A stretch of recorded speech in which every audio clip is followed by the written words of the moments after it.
When I talk about introducing kids to role-playing games, there are two kind of age groups that are appropriate to kind of make a distinction about.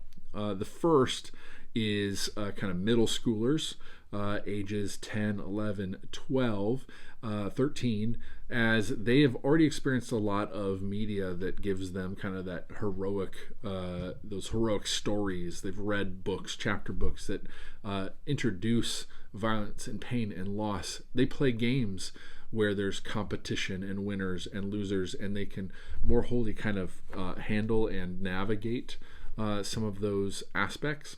When you get younger, ages 4 to 9, they're still experiencing and going through some of that.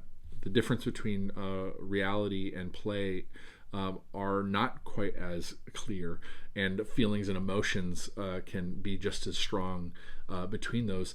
And prior to 4 years of age, sometimes kids aren't even playing socially yet. They're playing by themselves, even if they're in the same room with other kids, but they're doing their own thing. Really, at 4 years old, they're starting to kind of take on roles, or there's a group leader, or they're playing with certain rules, etc. And so age 4 to 6 is this prime time where they're primarily using their imagination to play and make up stuff to be able to play together. And this is where games like Let's Go to Rumino and the Explore Rooms can kind of be a place to create some form for them to do that. So I want to make that distinction. It's important, I think, to treat them differently. And I think even middle schoolers, I don't think introducing them to role-playing games the same you would adults is appropriate either. So how do we navigate it as parents? How do we navigate it as leaders of youth programs, etc.?